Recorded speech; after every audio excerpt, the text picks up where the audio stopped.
ating mensahe. Okay, kaya po ang pinili ko sana noong linggo dahil birthday ko po yun. Gusto ko dyan i-celebrate ang aking birthday. Ang problema ay ayaw ni Goring. Kumontra si Goring, humarang, ano po. Kaya hindi po natuloy ang aking birthday. Kaya ngayon, birthday ko ulit ngayon dyan. Birthday uli at sa isang linggo doon naman ako magsasalita sa Talim Island to celebrate also our birthday kasi birthday ni Pastor Jaime tsaka nung kanyang asawa tsaka ako. Kaya tatlo birthday namin. August 26 din yon pero na-move. Okay, so kaya sa araw na ito ay at ang isa pang mahalagang okasyon ay ilo-launch natin yung pagsasabog ng binhi. Yung pong mga sermon na pinapakinggan ninyo pero sa inyo wala nang nakikinig, wala nang nagre-react sa akin. Ano po, tuloy-tuloy po yun yung nilaunch natin. Ngayon na ilo-launch ang grand launching ng ang pagsasabog ng binhi. At kung kayo'y makikinig ng salita ng Diyos, meron kayong pagpapala mula sa Word of God at meron din po kayong pagpapala sa inyong GCash. Pero kung hindi kayo nagre-react, wala po. Kaya kailangan po magre-react kayo para makarating sa inyo yung GCash. Yan. Yan ay po biyaya ng Panginoon po yan. Kaya po, sana po ay mamaya mapanood ninyo yung launching at kayo'y mainggan niya na sumali. Okay, isi-share ko po yung aking screen. Ayan, nakikita nyo po bang screen ko? Thumbs up, thumbs up.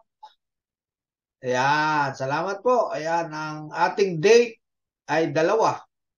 August 26 saka September 2. Kasi na-postpone ito. Kaya ito'y para noong linggo pa. Ang ating title ng pagbubulay-bulay sa gabing ito, gabi dito, umaga dyan, ang tanong na meron tanong, alam mo ba na may plano ang Diyos sa iyo? Yan. Pakisabi nyo nga po sa katabi ninyo, pakibanggit nyo nga itong title. Pakibasa. 1, 2, 3, go. Yan. Kahit hindi ko kayo nadidinig, alam ko nagbasa kayo. Hindi ko kayo nadidinig eh. Ate Elisa, pwedeng buksan mo yung cellphone mo pero i-lower volume mo lang. I-lower mo lang ang volume para wag mag-echo. Para madidinig ko kayo. Yan. Lower nyo lang po yung volume. Wala na. Nag-e-echo, no? Sige, di bale. So, gusto ko bago tayo magsimula, tayo po'y manalangin. Subalit, ang panalangin natin ay prayer of declaration. This is a prayer of declaration. Isigaw natin ng malakas, Kaya kahit hindi ko natidinig, isigaw ninyong malakas. Palalabasin ko isa-isa itong ating panalangin. Okay, sabay-sabay po tayo. Okay, number 1. Panginoong Jesus, narito ako ngayon para sambahin ka sa Espiritu at sa katotohanan. Handang sumunod sa mga sasabihin mo sa akin ngayon. Handang mabago ang pagtingin ko sa buhay ko ngayon. Handang mabago ang mga maling ginagawa ko ngayon. Handang magpasakop sa iyong kapangyarihan. Handang isuko ang lahat ng aking kamalian at ng mga tao sa harapan ng kapaterang ito at sa inyong harapan. Tuloy po natin. Narito kami ngayon na sumasamba sa Diyos na pinamakapangyarihan sa lahat. Sa Diyos na buhay, sa Diyos na nagbibigay ng aming buhay, sa Diyos na aming Panginoon ng aming mga buhay. Aming dinideklara na sa oras na ito ay mawawala ng kapangyarihan ng kaaway na magiging sagabal sa aming pagsamba. Hindi magugulo ang aming isipan. sa pakikinig ng makapangyarihang salita ng Diyos at handang magbago ng aming buhay ayon sa magandang plano ng Diyos sa aking buhay. Sa pangalan ni Jesucristo. Amen. Amen. Yan. Okay. Alam ko sumabay kayo sa akin kahit hindi ko kayo nadidinig. Okay. Okay, medyo mahirap itong ganito yung sitwasyon ha. Hindi ko kayo nadidinig eh.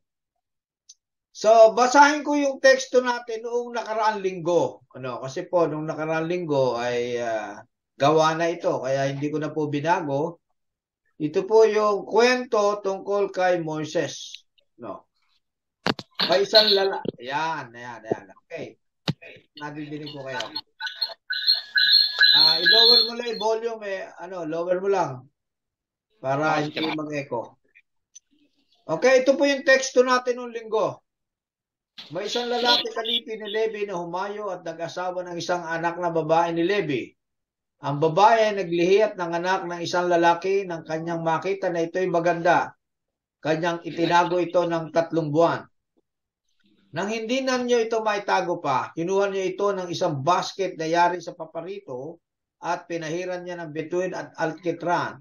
Kanyang sinilid ang bata roon at inilagay sa talahiban sa tabi ng ilog upang malaman ang mangyayari sa bata.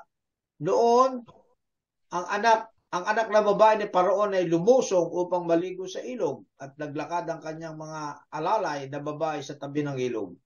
Kanyang nakita ang basket na talahiban at pinakuha sa kanyang alalay. Nang kanyang buksan ito, nakita niya ang bata at narito ang sanggol na umiiyak at kanyang kinawaan siya at sinabi, ito isa sa mga anak ng mga Hebreo. Nang magkagayon, sinabi ng kanyang kapatid na babae sa anak ng Paraon, aalis ba ako upang itawag kita ng isang tagapag-alaga mula nga sa babaeng Hebrea na mag-aalaga ng bata para sa iyo? Sinabi sa kanya ng anak ng Paraon, umalis ka. Ang batang babae ay umalis at tinawag ang ina ng bata. Sinabi ng anak ng Paraon sa kanya, dalhin mo ang batang ito at alagaan mo para sa akin at uupahan kita. Kaya't kinuha ng babae ang bata at inalagaan ito. Ang bata ay lumaki sa kanya at dinala ito sa anak ng Paraon at naging kanyang anak. Kanyang ipinangalan siyang Moises dahil sinabi niya, sapagkat aking iniahon siya sa tubig.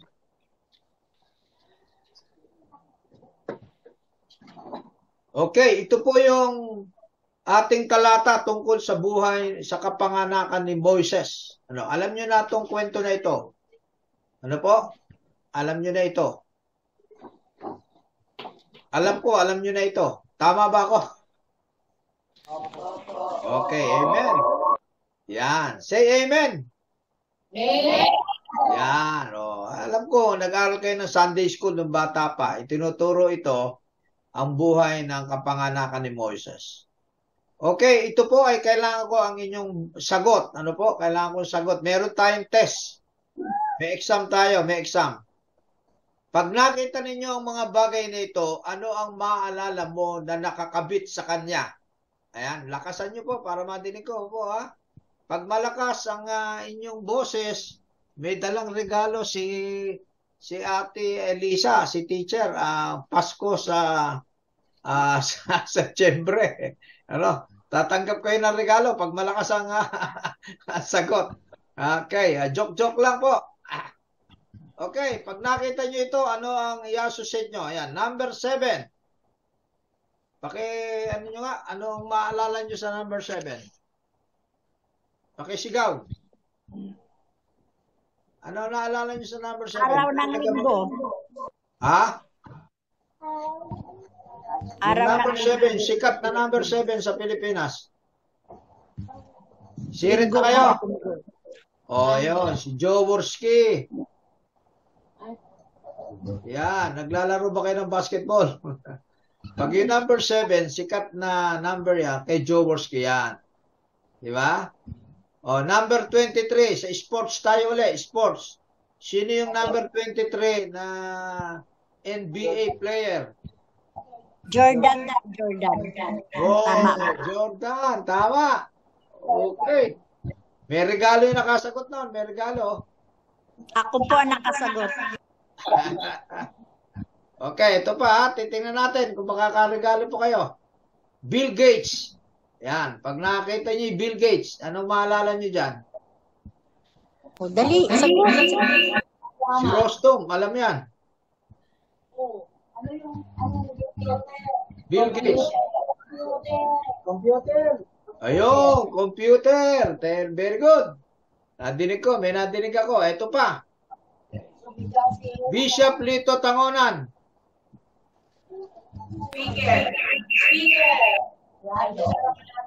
Ano yan? Ano yan? In Pilipinas. In Pilipinas. So, yan. Siya ang nagtayo. Siya ang isa sa kasamang nagtayo niyan. Kaya pag na Bishop Lito Tangonan, nakadikit na yung in Pilipinas. O, 10 utos. Sinong nakadikit dito? Moises. So, yan. Okay, very good. So, dahil dyan, padadalang kayo ni Ate Elisa ng munting regalo. Kaya huwag tapusin niyo po ang pagsamba. At, kasi yung pansit, kinain niyo na ng linggo, ubus na, wala na tayong pansit ngayon. Nakain na ng linggo eh. Naluto na kasi yung pansit eh. Okay. So, tuloy tayo po sa ating pagbubulay sa umagang ito. Ito ang tanong. Maganda ba ang kwento ng pagkasilang kay Moses? Sagot kayo, sagot. Maganda ba?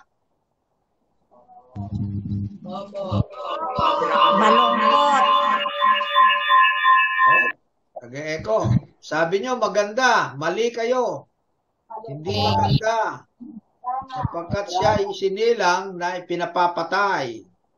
Kaya't siya ay tinago ng kanyang ina at inilagay sa basket at inilagay sa ilog upang ipaanod, upang itaka sa kamatayan. Kaya hindi po maganda ang kapanganakan ng pagsilang kay Moses. Ano po? Ang pagkasilang kay Moses ay dumaan sa malaking panganib. Napakapanganib po ang dinaanan sapagkat may batas na ipinalabas ang paraon na ang lahat ng anak na lalaki pa 2 taon pababa ay kailangang patayin. Kaya si Moses nang ipinanganak ay sakop siya ng batas na yun. Kaya siya po ay kailangang patayin. Kaya ginawa ng paraan ng kanyang ina, siya ay itinago. Nung lumalaki na, hindi na kayang itago, inilagay na sa basket, nilagyan ng alikitran, nilagyan ng para hindi pasukin ng tubig at pinaanod sa ilog. Kaya napakalaking panganib po niyan. Kayo ba ipinanganak na ganyan ang inyong kalagayan na kayo tinatago dahil kayo papatayin? No, hindi naman po, no? Ang ating kalagayan, kahit mahirap ang ating pamilya, kahit dadalawa lang ang lampin, tayo po inalagaan at hindi pinabayaang mapanganib.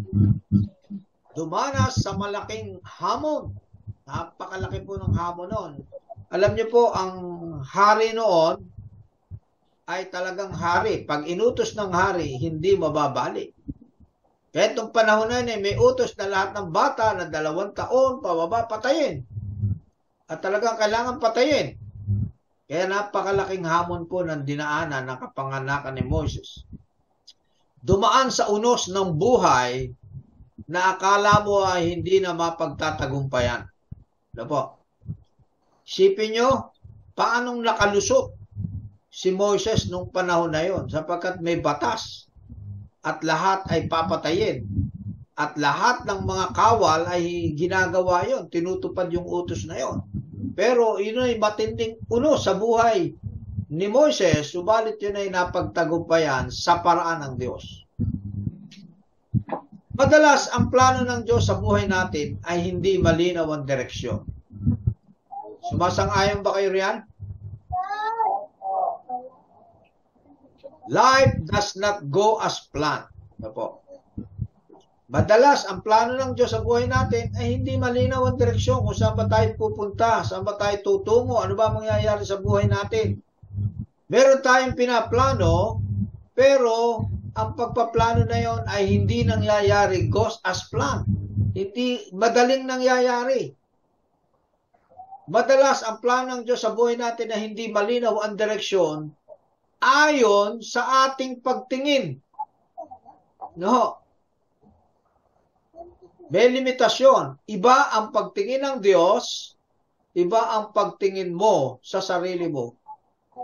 Kaya sa pagtingin natin ay parang hindi malinaw ang direksyon ng buhay natin. Nangyayari ba sa inyo yan, mga kapatid? Na minsan hindi malinaw ang direksyon ng Diyos, hindi mo alam kung saan ka pupunta. Ano ho? Say amen. Yan. Totoo po yan. Kaya kailangan ang pakikipagbuno sa Diyos. Yan. Pakikipagbuno. Alam niyo ba yung pakikipagbuno? Nanonood ba kayo ng wrestling? Ano? Mayroong programa sa TV na wrestling. Yung malalaking tao, matatabang tao, nagre-wrestling, nagbubuno. At kung sino ang matumba, ay siya ang talo. So sa ating buhay ay kailangan po tayo po'y makipagbuno sa Diyos para malaman natin ang direksyon ng buhay. Sa Lumang Tipan ay mayroong kwento riyan si Laban at saka si Jacob ay nagbuno ng magdamag at maghapon magdamag. Ano? Si Jacob, nakipagbuno siya sa espiritu ng Diyos, sa Diyos. So, sa paanong paraan tayo makikipagbuno sa Diyos? Yan. Makinig po kayo, mga kapatid. Paanong paraan tayo daw makikipagbuno? Una, may gusto ka na magawa, pero hindi mo magawa. Yan ang unang pakikipagbuno. No, sabi ni Andrew A., kilala niyo ba si Andrew A., yung rap singer?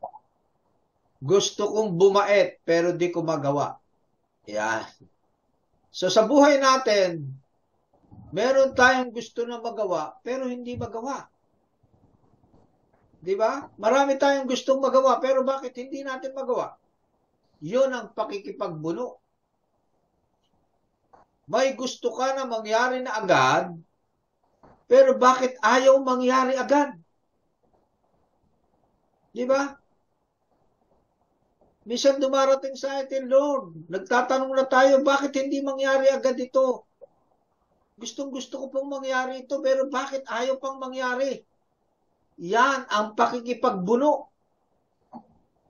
Maraming gusto nating mangyari sa buhay natin, pero ayaw mangyari. May gusto ka na marating agad sa buhay mo, pero bakit ayaw ibigay ni Lord Jesus sa iyo?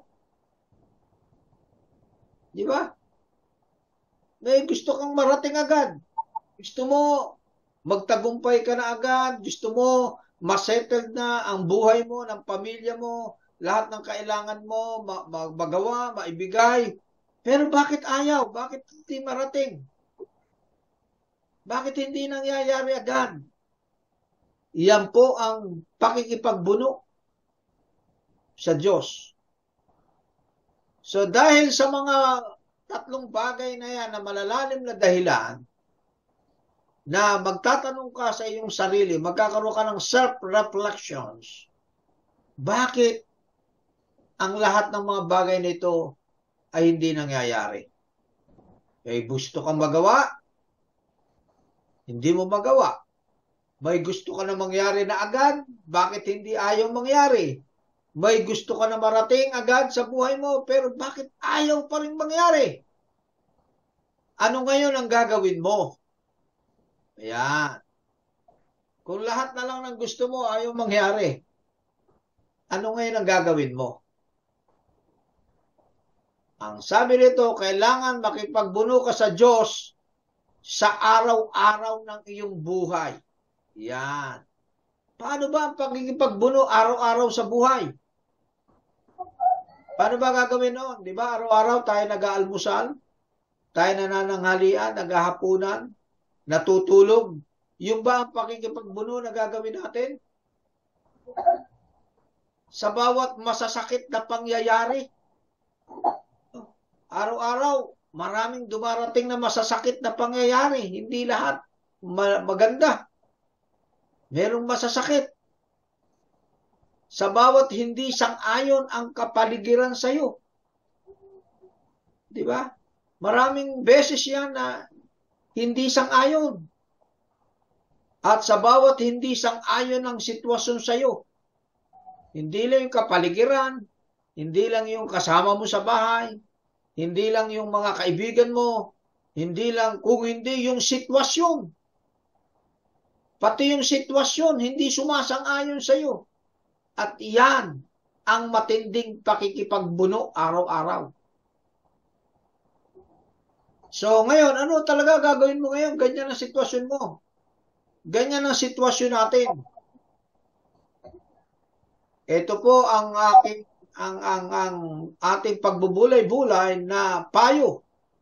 Paano malalaman ang pakikipagbuno mo na ginagawa ay tama? Ayan. Kasi po, kaya hindi mangyari yung mga sinasabi dito, may gusto kang magawa pero hindi mo magawa. May gusto ka na mangyari na agad pero bakit ayaw mangyari agad? May gusto ka na marating agad sa buhay mo pero bakit ayaw mangyari pa rin? Kasi merong hindi tama. Mali ang pakikipagbuno na ginagawa natin sa Diyos. Mali ang pakikipagbuno. Paano matatama? Una, lahat ba ng pakikipaglaban mo ay ayon sa aral ng banal na kasulatan? Yan. So, kailangan po, yung ating pong pagkikipagbuno, kailangan ayon sa aral ng banal na kasulatan. Pero ang tanong, kailan ka ba huling nagbasa ng banal na kasulatan? Tuwing linggo lang. Pagka sa church, pagbasa ng banal na kasulatan, doon lang ikaw nakikipagbasa. Hindi po sapat yun. Pag kami nagsesermon lang, babasahin muna yung teksto. Ito po ang ating pagbabatay-batayan, pagbubulay-bulayan. Yun, nakabasa ka na rin. Hindi ho sapat yun. Ang kailangan po, araw-araw, nagbabasa ka ng salita ng Diyos. Nananalangin ka. Meron kang personal devotion. Meron kang personal meeting sa Panginoon. Araw-araw. Hindi pagka umuulan lang, hindi pag may sakit ka lang, hindi pag may kailangan ka lang. Kaya ka lumalapit, lumuluhod. Kundi araw-araw tayo po'y dudulog. Yun ang pakikipaglaban na tama na ayon sa banal na kasulatan. Maraming mga tao, mga mananampalataya, tuwing linggo lang nagbabasa. Kulang po yun. Minsan, ang Bible sa bahay, Kristiyano, inaalikabok. Kaya ako, nung ako'y pastor sa Pilipinas, pag nagdadalaw po ako, hindi ako nagdadala ng Bible. Alam niyo kung bakit? Pag pumunta ako sa isang tahanan, yung Bible nila hahanapin ko para gamiting basahin. Nako, nakatago. Nako, Pastor Eka, nakatago yung Bible namin. Kaya naman, nakatambak. Yun lang ang isang signs na yung buhay ng spiritual ng mananampalataya na yun ay mababaw.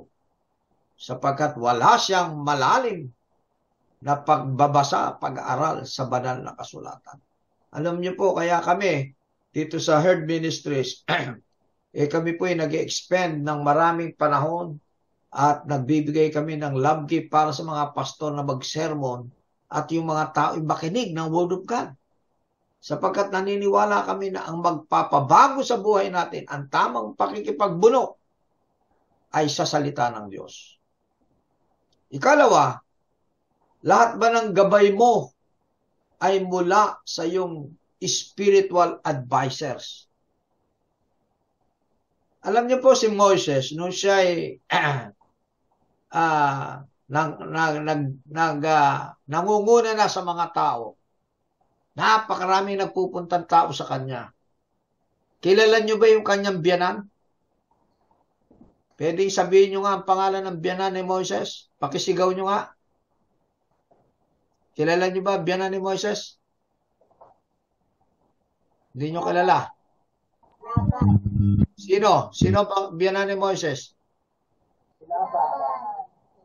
Hindi ko madinig. Si Jethro. Jethro.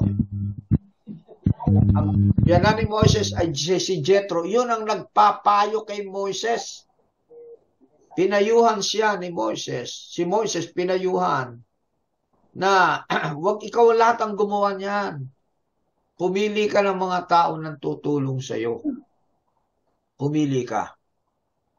Ang ibig sabihin nito, mga kapatid, sa buhay natin, kailangan meron tinatawag tayong spiritual advisor. Ang lahat ng mga makapangyarihang pinuno sa buong mundo, merong spiritual advisor upang ang kanyang buhay ay tumama, umayon sa dapat lakaran.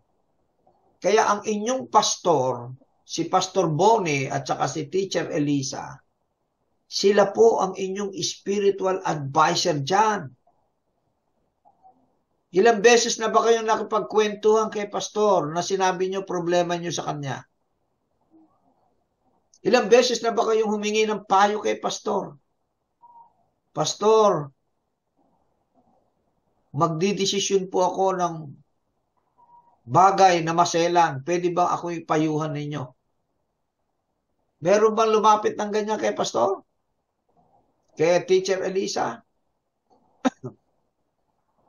Para po tayo makipagbuno ng tama, kailangan meron po tayong spiritual advisor sa buhay natin.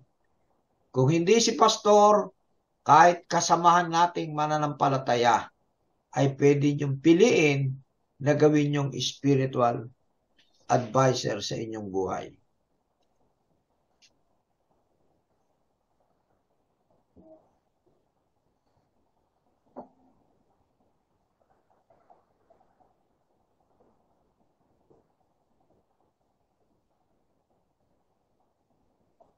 Tatlo, ito nga, si Moises, ang advisor niya, ang kanyang biyanan. Lahat ba ng laban mo ay may spiritual intervention? Ito po yung pakikipagbuno. Kinakailangan po, bago ka magdesisyon, bago ka kumilos, bago ka gumalaw, ay hilingin mo ang spiritual intervention o ang pagsali ng Diyos sa iyong gagawing desisyon. Ano po? Kaya kami mga pastor, minsan yan din ang nagiging kasalanan namin. Na kinukulang pa rin kami ng spiritual intervention. Kaya po minsan nagkakamali kami ng desisyon. Kaya yan po ang hinihingi ko ng tawad sa Panginoon. Kaya mula noon, pag nangyayari yun, ako'y laging lumalapit sa Panginoon, no, Lord, not my will, but on your will. Mismo ang Panginoon, nung siya ay ipapako sa krus, mismo ang Panginoon, nung siya ay nasa Gethsemane, bago siya hulihin, bago siya ipako sa krus, nanalangin siya. Ano panalangin niya sa Gethsemane? Lord, Ama, wag nawa ang aking kalooban ang mangyari kung hindi ang iyong kalooban.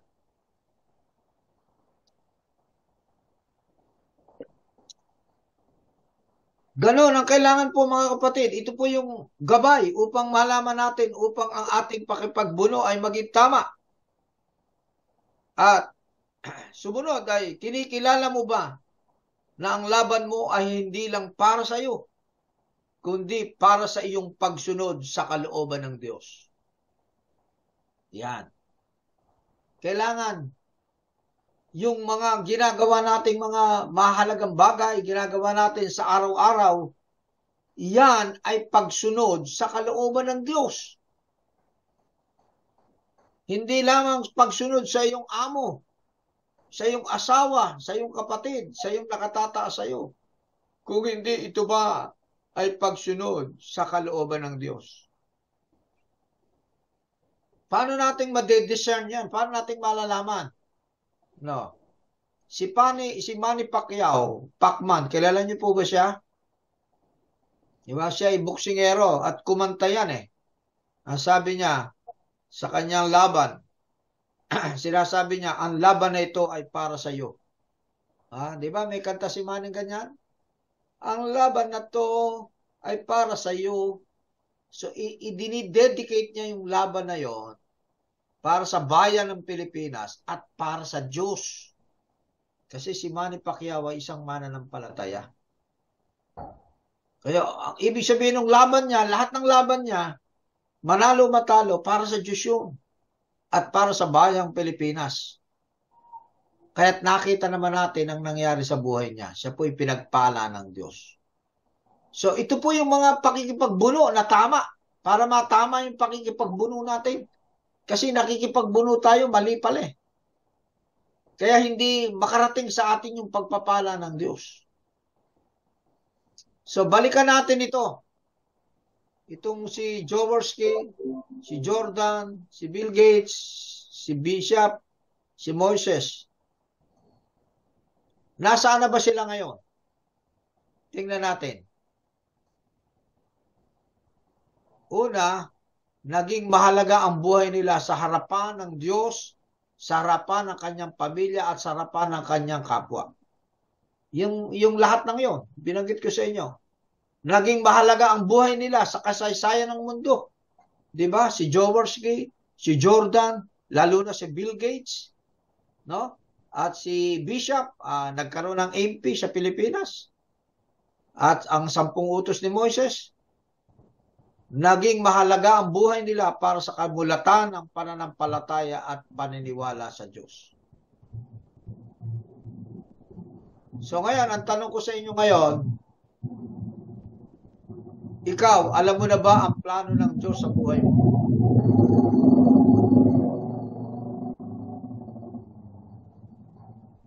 Alam mo na ba ang plano ng Diyos sa buhay mo? Tingnan mo si Moses. Isipin ninyo, si Moses na muntik ng mamatay, muntik ng mapahamak, subalit, meron palang magandang plano ang Diyos sa buhay niya. Meron palang magandang plano ang Diyos sa buhay niya. Siya pinabayaang mabuhay at naging leader ng Israelita. So alam natin kung minsan, hindi natin alam ang plano ng Diyos sa buhay natin. Tayo, akala natin hindi tayo magiging makabuluhan ang buhay natin. Kaya yun ang kailangan nating malaman. Ano ba talaga ang plano ng Diyos? Alam mo na ba ang plano ng Diyos sa buhay mo? Minsan masasakit ang dumarating, pero meron palang magandang plano. Ano? Minsan negative, lugi, bagsak, sakit, karamdaman, at maging kamatayan. Pero meron pa rin magandang plano ng Diyos sa buhay natin. Kailangan lang makita natin na ang Diyos ay mayroong magandang plano sa atin. Alam niyo po, ako ay kukwento ko lang na maiksi. Noong 12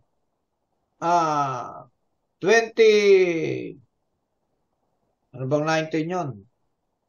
12 years, bago po ako, noong 2001, 2023, ako po umuwi sa Pilipinas. Nagpunta ako ng Amerika 1999 hanggang 2003. Pagdating ng 2003, pinauwi ako ng asawa ko para ayusin ko yung visa ko. Pagdating ko sa US Embassy, dininay po ako. Yung aking passport ay tinataka ng cancel for 10 years. 10 years. Nako, sabi ko sa asawa ko, umuwi ka na. Biro mo, 10 years tayong hindi magkikita. Pero alam niyo po, hanga ako sa asawa ko. Matinding manalangin yan eh. Sabi niya, may magandang plano ang Diyos sa buhay natin. Alam niyo po, noong panahon na yon, parang gusto ko nang bumigay. Gumuho na ang mundo ko. Pero mo, na-deny ako. 4 na taon na ako nakatira sa Amerika, pinauwi ako. At pagkatapos, binigyan ako ng 10 years ban sa Amerika. Ano pa ang mangyayari sa buhay ko? Yung pala, may magandang plano ang Diyos sa akin. Pero napakabigat po nung dinaanan namin na yun. Muntik na kaming magkahiwalay na mag-asawa. Biruin mo, 12 taon kaming magkahiwalay. At noon wala pang internet noon. Napakahirap kumonekta sa Amerika, hindi katulad ngayon. Pero alam niyo, ang ginawa ng Diyos sa akin? Ako hindi pa ako tapos mag-aral ng seminary noon. Pinag-aral ako sa seminary. Tinapos ko yung aking seminary. Nagdestino ko hanggang sa makatapos ako. At nag-apply pa ako nga ng doctoral. Hindi ko na nga lang natapos. Pagkaraan ng 12 years, nabalik ako sa Amerika. Isipin nyo yun. After 12 years, para ako si Moses na akala ko wala na akong pag-asa. Muntik na akong mamatay. Ano?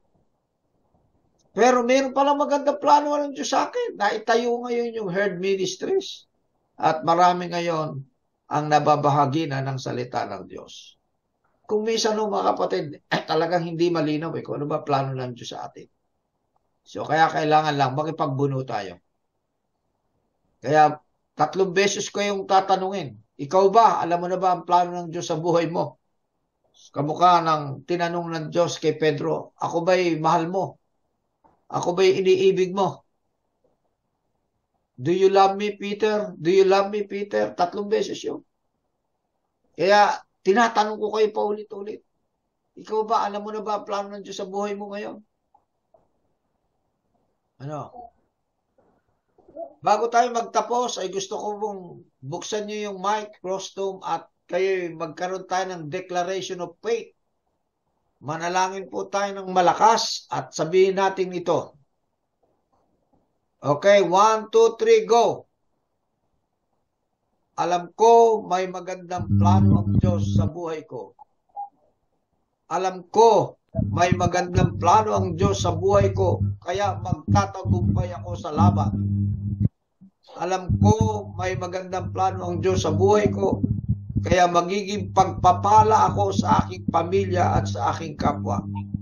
At higit, magiging makabuluhan ang buhay ko sa harapan ng Diyos na nagpapala sa akin araw-araw.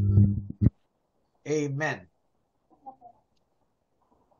Tayo po'y manalangin. Papanalangin ko po kayo. Ako na lamang po ang mananalangin. Lord, salamat sa umagang ito. Salamat sa buhay ni Moises na ipinakita mo, Panginoon, na meron ka palang magandang plano sa buhay ni Moises. Na siya'y dumaan sa maraming pagsubok. Dumaan sa lilim ng kamatayan na muntik na siyang mamatay. Muntik na siyang mawala. Subalit, meron kang paraan na ginamit mo ang anak ng Paraon upang siya'y maligtas. Bahagi ng plano mo na siya'y maligtas at siya'y lumaki sa palasyo, at nang siya'y magkamulat ay nakita niya ang kanyang sarili at siya'y naglingkod sa iyo. Ganito rin po ang aming buhay, Panginoon. Tulungan mo kaming makipagbuno sa iyo sa araw-araw. Tulungan mo pa kaming magbigay ng reflection sa araw-araw. Nabunuin namin ang araw-araw kung paanong malaman namin na ang intervention ng iyong Holy Spirit ay sumaamin upang kami maging tama at makita namin ang magandang plano mo sa aming buhay. Lalo na po sa buhay ng iglesia dyan sa Adelina Methodist Church. Hindi namin, Panginoon, ngayon alam kung ano ang plano mo sa church na yan.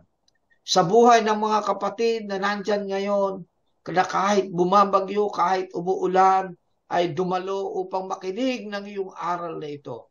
Upang malaman namin ang iyong magandang plano sa buhay mo sa bawat isa sa amin. Minsan na hindi namin matanggap ang mga nangyayari sa amin. Subalit alam namin na behind of that, sa dulo ng aming buhay, meron kang magandang plano. Katulad ng nangyari sa aking buhay, Panginoon. Nakala ko ay wala ka ng plano sa akin. Subalit ako pala ay meron ko pa palang plano na ako'y muling makabalik sa Amerika at makasama ang aking pamilya at makapagtayo ng Herd Ministries na ngayon ay maging alulod ng mga pagpapala sa maraming mga tao. I-bless mo, Panginoon, ang Herd Ministries, ang lahat ng aming mga ginagawa, dinudulog namin sa iyo. Kaya din, nakasama namin ngayon ang NAR Academy at NAR Foundation na aming binubuo. Ito'y maging bahagi ng iyong plano sa darating pang mga labi ng aming buhay. I-bless mo, Panginoon, ang bawat isa na narito ngayon sa iyong bahay-sambahan na nakikinig ng iyong mensahe. Sa pangalan ni Jesus, itong aming dalangin. Amen. Okay, bago tayo magtapos, ay gusto ko pong panoorin ninyo ang video na ito, na 10 minutes video lamang, ang pagbubukas o paglulunsad ng pagsasabog ng binhi ng salita ng Diyos. Sapagkat ito po ang aming advocacy ngayon, na ang mga tao ay makinig ng salita ng Diyos. Sapagkat dito natin makikita ang magandang plano ng Diyos sa buhay natin. Kaya pakilakasan mo lang ang audio para mapakinggan niyo ng mabuti, Rostom, mapanood itong ating video.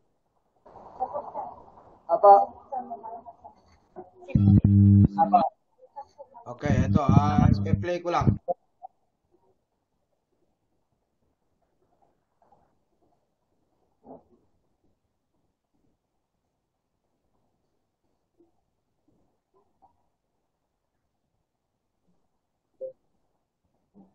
Get involved. In Heart Ministries exists to lead people worldwide into a growing relationship with Lord Jesus Christ and to strengthen the local church. As part of our mission, we want to come alongside you with unique resources designed to help you grow closer to God, to encourage, enlighten, and inspire you. We also invite you to join us in reaching millions across the globe with the life-changing message of the gospel. With your prayers and support, there is no limit to what God can accomplish through the ministry of Herd Ministries.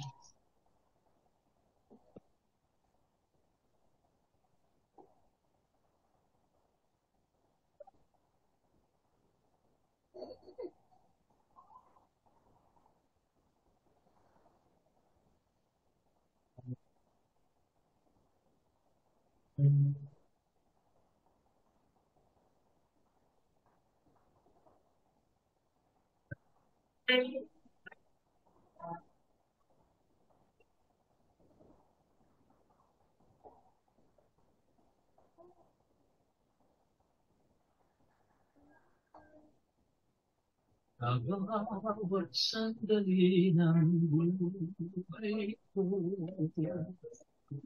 ako'y laging nananalig sa'yo. Mga tuksong marating sabi ni Jesus, ang paghahari ng Diyos ay katulad sa isang tao na nagtanim ng binhi sa lupa. Siya ay natutulog at pumapangon araw at gabi. Ang binhi ay sumisibol na malaki na hindi niya nalalaman kung paano. Ito ay sapagkat ang lupa mismo ang nagpapabunga sa mga binhi. Una muna ang musbo, saka uhay. Pagkatapos ay mga hitik na butil sa uhay.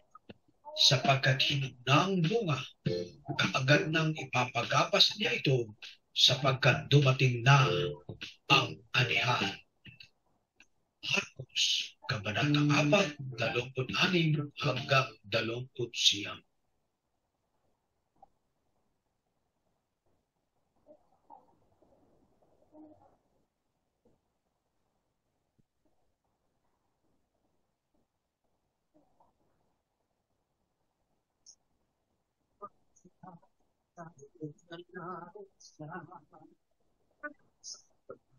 hawak pa, isip ko'y akakain niya. Pinalimot mo na ang dakilang pag-ibig niya.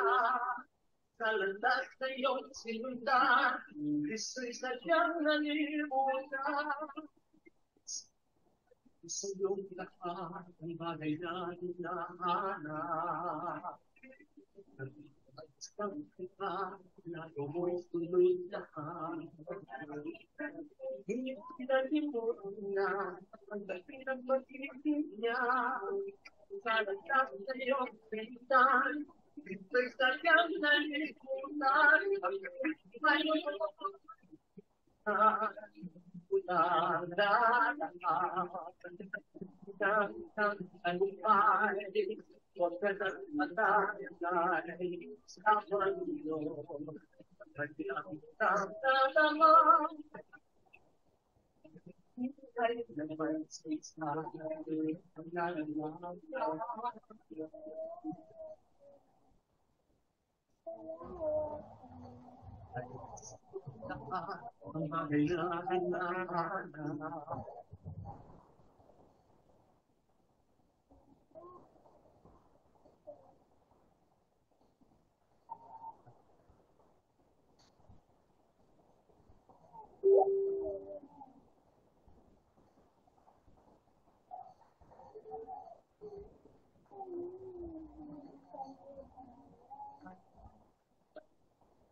Sa kanya po. Sinasabi ko po sa kanya kanina yung mga garangal, yung kanta, yung Pag-edit niya po yun? Pag-edit niya ng video. Sa kanya tulad yan. Kusang maano yan eh. Ayaw mag-nag. Pag nag-iipad kasi siya, parang isa-isa niya lang kusang nag-nag yan.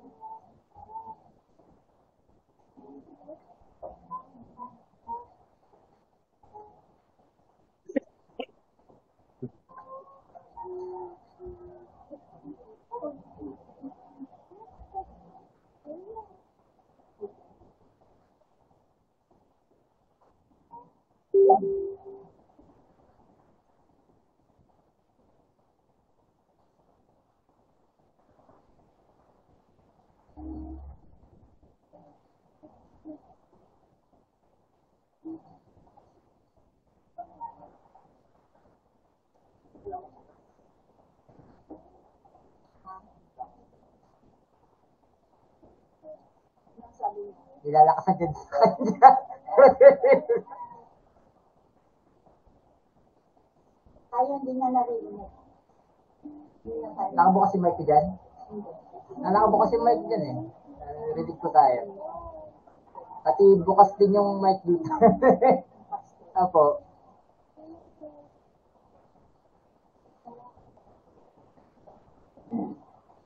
Kusa yan nanagulo. Audio lang pong wala na. Meron pong Napanood ko na yan eh. Napanood niyo na po ba yan? Nasa YouTube po ba yan? Wala. Parang sa YouTube niya pinili. Sa YouTube, ay hindi ko alam kung ano. Basta napanood ko na yan. Kusa siyang nagmumo. Doon nga si Pastor. Doon sa napanood ko si Pastor Sembrano ang una. Ano sa YouTube ko siya? Kung hanapin nyo lang sa YouTube ha.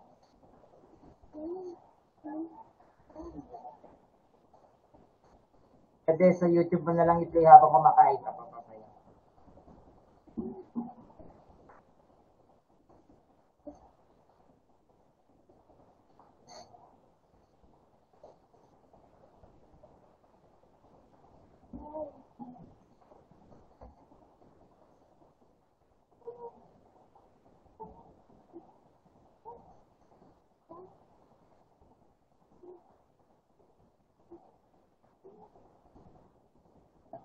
Okay,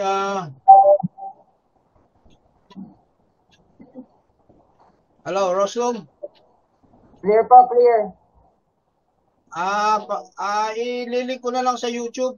Hindi mo pala wala Apo. akong sound. Apo.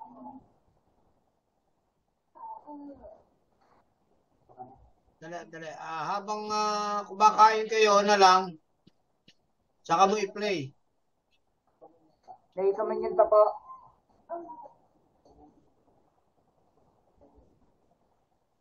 So wala sound. Wala po yung pina-play niyo, Pastor. Pero po kayo malinaw. Okay. Sige, dali. At dito mo patay. Sige, ano na lang, Rostom.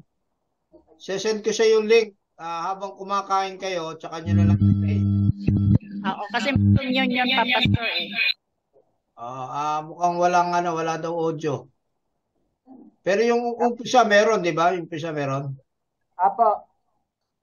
Sige, ipapadala ko sa ngayon, yung link habang kumakain para mapanood, no? Copy po. Okay. Salamat po, Pastor, sa bahagi ng mabuting balita.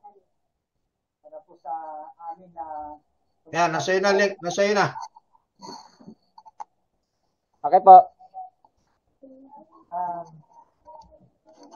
Patuloy po tayo sa ating gawain. Maraming salamat po. Happy birthday, Pastor Roland. Thank you. Ang banal na hapunan.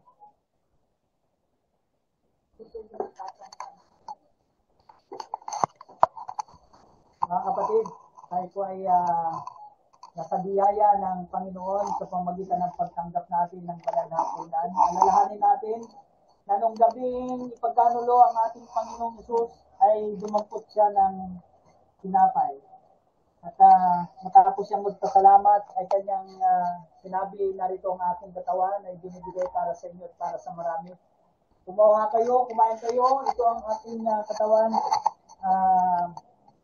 na simbolo ng aking pagpapakasakit. Kumain kayo at kumain alang-alang sa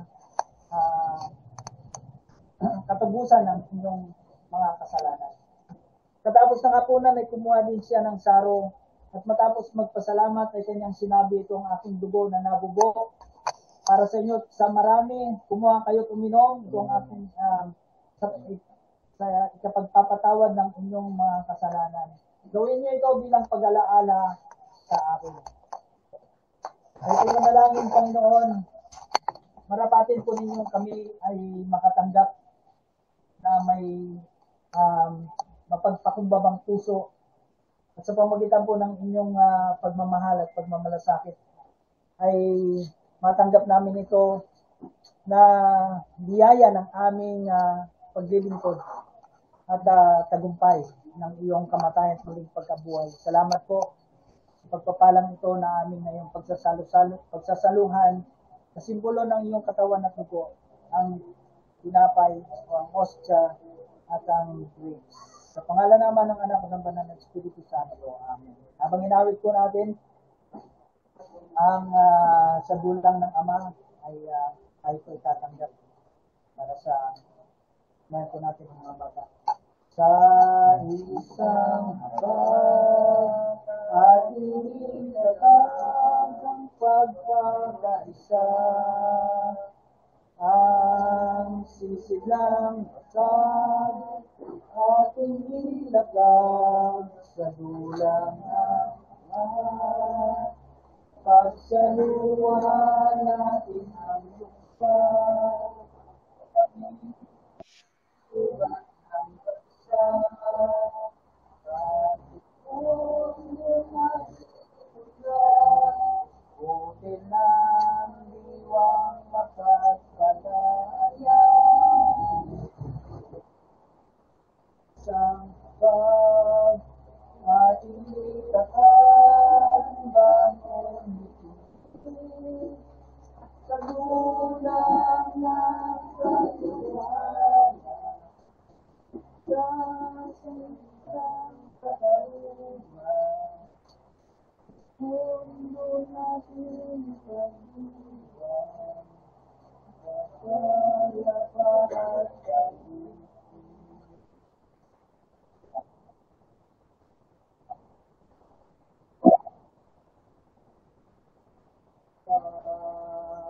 ating sikat.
At makapangyariang Diyos, sa pakikinabang po namin ng iyong mga biyaya ng magitan ng pagsasalo-salo, madama namin, Panginoon, ng ibayong lakas ng iyong pagtawag sa amin at kami handang sumunod.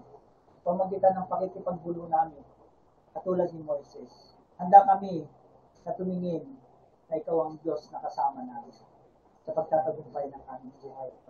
Sa pangalan ni Jesus. Mga kapatid, tayo ay nasa panahon ng ating pag-aandog at nakaloob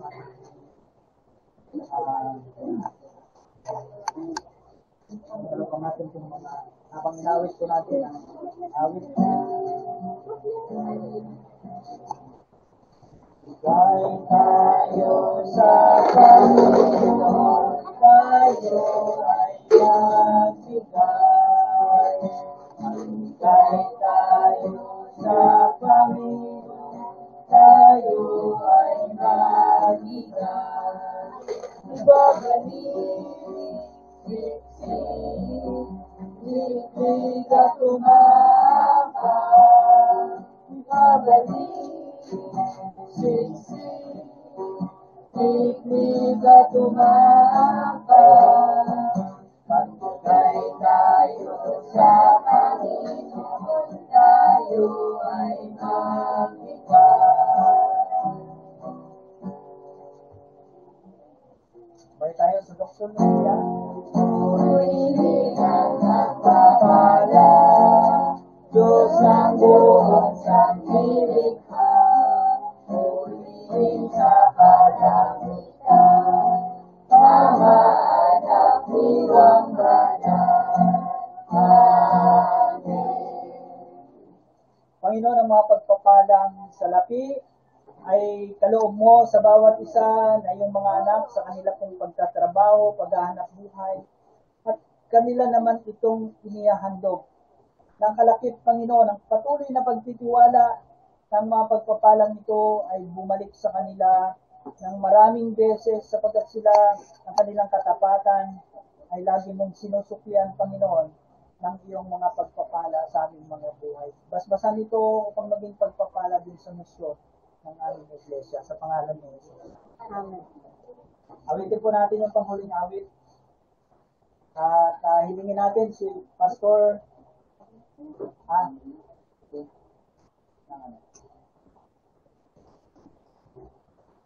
Sige po, tayo po ay hilingin natin si Pastor para sa panalangin pastoral. Sige, tayo po ay manalangin. Papasalamat at basbas. Sige po, tayo ay manalangin. Lord, nagpapasalamat kami sa pagkakataong ito na hindi naging sagabal ang aming distance, hindi naging sagabal ang panahon na kahit masungit ang panahon, hindi naging sagabal ang maraming mga dahilan upang hindi ka namin mapuri, masamba sa Espiritu at sa katotohanan. Salamat, Panginoon, sa mensahe mo sa amin ngayon na nais mong iparating ang iyong magandang plano sa aming mga buhay.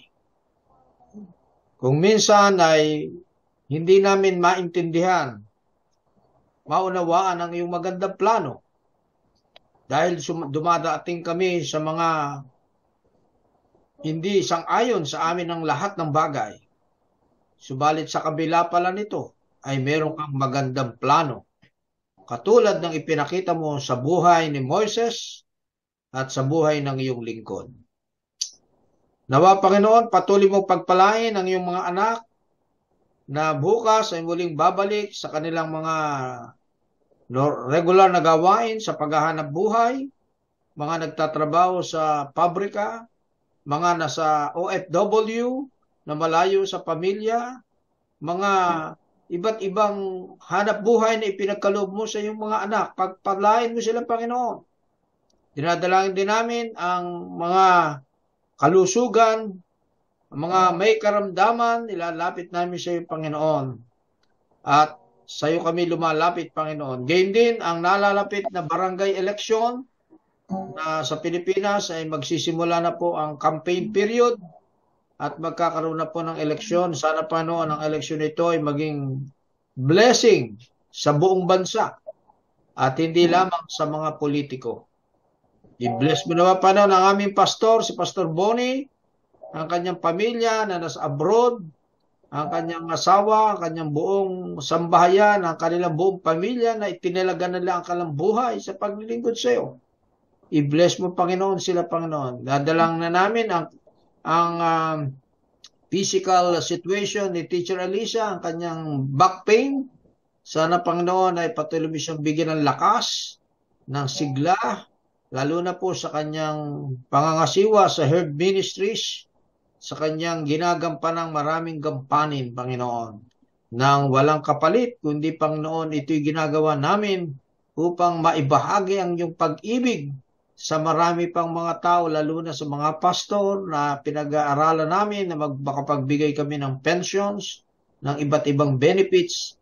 Gamitin mo, Panginoon, ng Herd Ministries, bigyan mo kami ng wisdom, discernment, upang huwag kaming magkamali at makita namin ang iyong magandang plano sa buhay ng Herd Ministries sa magitan ng maraming paglilingkod. Samahan mo, Panginoon, ang bawat sa amin sa mga darating pang mga araw. Sa pangalan ni Jesus. Amen.